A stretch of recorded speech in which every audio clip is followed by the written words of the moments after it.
We are coming to you from Progressive Field in Cleveland, where tonight WGN Sports presents White Sox baseball. Here's Jose Abreu, Alexi Ramirez, Avisail Garcia, and the Sox as they get set to butt heads with Michael Brantley, Jason Kipnis, and the Cleveland Indians. Hi, everybody, and welcome. With Steve Stone, I'm Ken Harrelson, as we get set to bring you Game 2 of this 3-game series. In the game last night, if you missed that, boy, we got out of there just in time. That front was coming in here, and it lasted for a long time. Chris Sale pitched well. He went 6 innings, giving up 1 run. T.J. House went 7 innings for them, giving up 1 run. Neither one of them figured in the decision because they beat us 2-1 in 10 innings. But tonight, one of our real good left-handers, Jose Quintana. Quintana going to the mound off one of his best performances of the year because he beat a real good ball club in Detroit. Last time out, he won his first ball game since the end of July. He went 7 innings, 2 earned runs. Only walked 1, and that was the secret. He got the changeup over. The cutter was crackling. His good curveball was right where he had to be, but he's got to worry about Michael Brantley. He's the star of this ball club. 9-game hitting streak, and Brantley, lifetime against Quintana, well, he's murdered him. Hit .471, a home run, 5 driven in. This is a guy, if you hold him down, you can beat the Indians. We'll see if Jose is equal to the task tonight. And if so, we'll tie up the series. All right, sit back, relax, and strap it down. White Sox baseball coming your way.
Their month-long salute to Captain Paul Konerko. The White Sox have produced a Thank You, Paulie video remembering a World Series moment featuring number 14.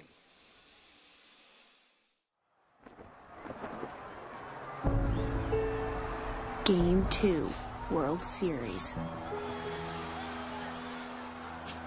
Bases loaded, 2 outs.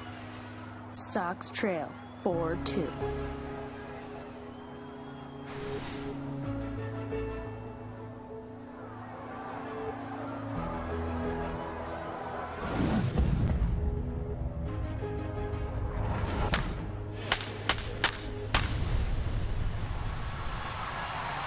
Swinging along with a left.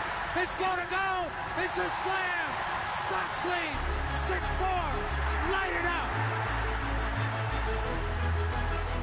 That ball was a rocket to the bullpen. You can hear the fans. They want a curtain call.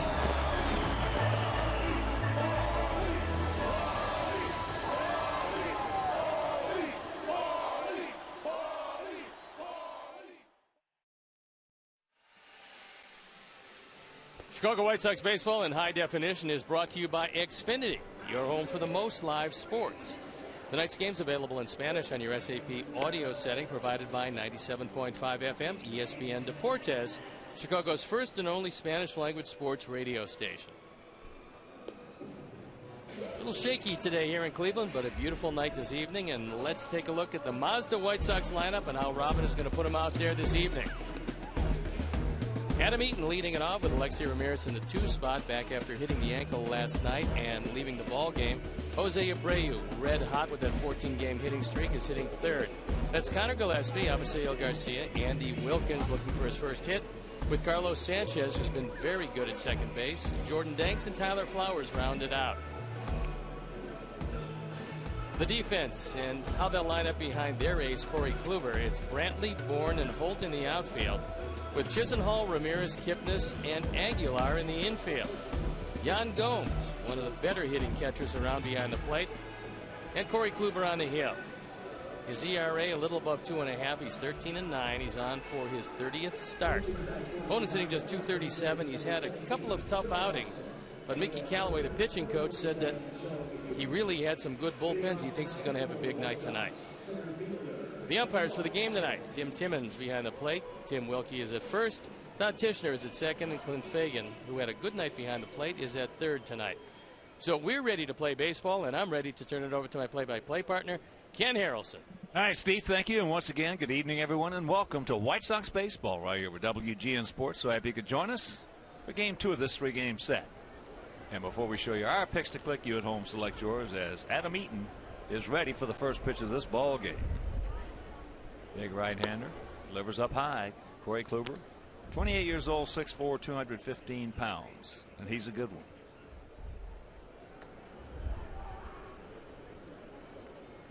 Adam hitting at .309, a homer. He's driven in 34. And the count moves to 2-0. Eaton 1 for 5 in last night's game, and lifetime against Kluber, he's faced him 11 times and he has 3 hits. The ball hit hard into left, but they got a good man out there. 1 out. What's really made the difference for Corey Kluber is he's refined the cutter. Last year he was a pretty good pitcher. He was 11-5 with an ERA of .385 in 24 starts. But this year, he's been a magnificent pitcher. He's the best they have, and they need a bounce back from him because every game for them now, in the precarious position of chasing the wild card, is critically important. He's one of the best in the American League, and that means that he's one of the best in baseball. And he's lost 9 games this year, but he has that ERA of 2.58, so that'll tell you something right there. Here's Alexei. Took a shot off his left foot last night. And there for a while we thought it had knocked it off his shin. But he's making a remarkable recovery. I'll tell you, he's amazing. He really is.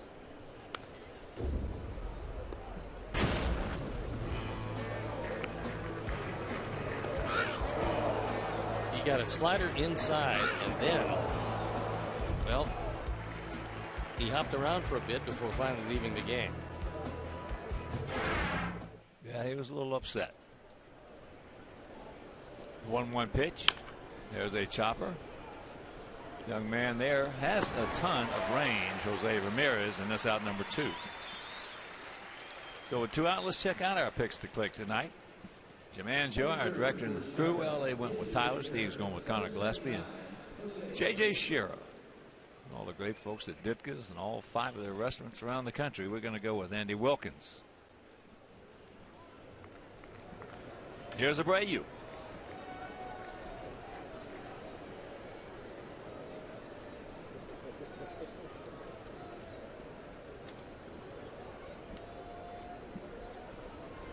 Abreu hitting at .324, 33 homers, 99 driven in, and he takes first pitch strike.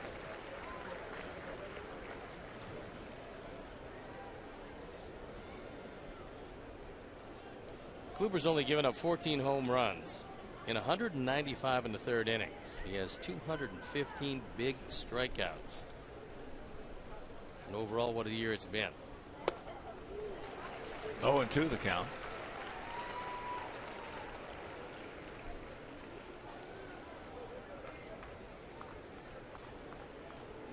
There you see what he's done on the 14-game hitting streak. While he's hit at .510. Hit a couple of home runs, driven in 10, scored 7. Really used a whole lot of right field. With that in mind, Aguilar is well off the line in the hole at first base. Ramirez, 21-year-old shortstop, right over the top, and that's an easy 1-2-3 inning. And after a half inning of play, our guy's nothing, and their guy's coming to bat.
Michael Bourne, Jose Ramirez, Michael Brantley at the top with Carlos Santana, Yan Gomes, and Jason Kipnis in the middle. Jesus Aguilar, Lonnie Chisenhall, and Tyler Holt rounded out. The defense, and now they'll line up behind Jose Quintana, left to right. Jordan Dang, Santa Meat, and Avisail Garcia with Connor Gillespie, Alexei Ramirez, Carlos Sanchez, and Andy Wilkins in the infield. Tyler Flowers behind the plate, and Jose Quintana on the hill. He won his last time out against Detroit. He threw the ball exceptionally well. And lifetime against these Indians, he's 3-0 with an ERA just under 3.5. So he's thrown very well against them, and hopefully that will continue this evening. Michael Bourne, the center fielder, will lead it off.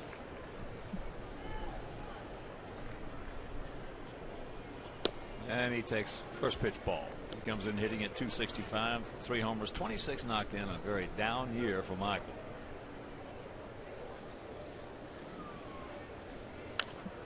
Indians hitting at .254 as a club with a 3.62 ERA. They are 41-28 here at Progressive Field. 32-39 on the road. And the 1-1 pitch. Here at the ballpark, 325 down the lines, 370 in left center, 375 in right center, and 400 straight away center.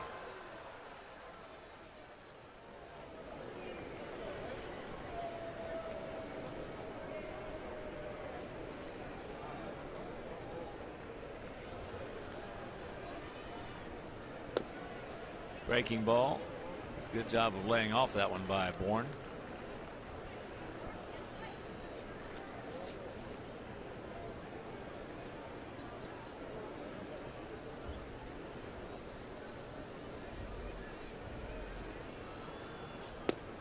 He gone. He knew it. 1 out.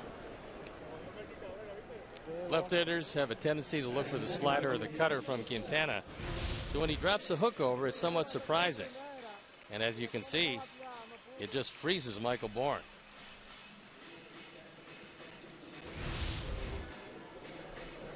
So here's a switch hitting shortstop. As I mentioned, just 21 years old. Ramirez at .245, a homer. He's driven in 10.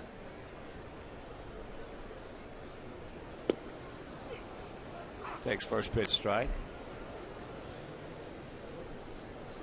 Ramirez is a much better hitter from the right side, but his lone power has come from the left. This is the 18th meeting of the year between these two teams. In the first 17, we are 9-8 against Cleveland. That's a can of corn.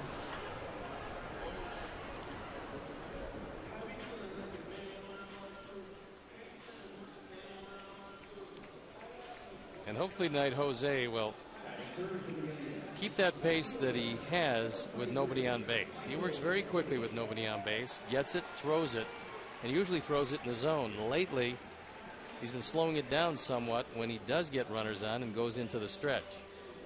Usually that's not very good for a pitcher, but it worked for him last time out against Detroit. Here's Brantley. Michael at 311, 18 homers, 87 knocked in on a 9-game hitting streak. Make it 10.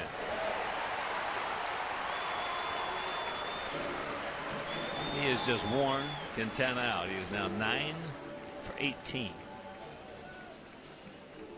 It's always hard to explain why one guy will have so much luck and other guys just struggle against certain pitchers. But when you come in, and we highlighted him at the top of the show, you come in with the kind of numbers he's had against Quintana, the ball must look like a beach ball. Then he wasted no time on a first ball fastball and took it right back up the middle. He's got a great setup at the plate. Quiet hands as he gets ready and gets his trigger going. There he goes. Safe. He is now 19 for 20 in stolen bases.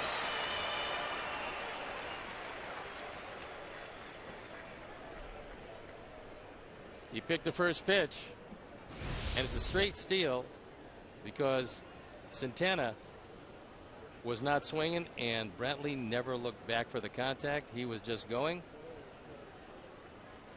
It's a decent throw, just doesn't get it there in time. Too big a jump.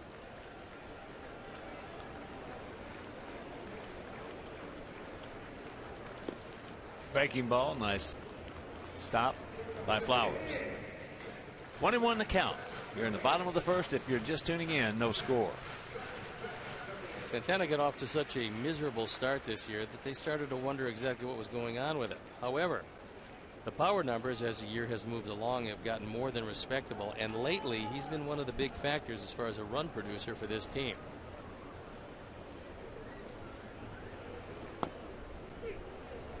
At strike, right at the bottom of the zone.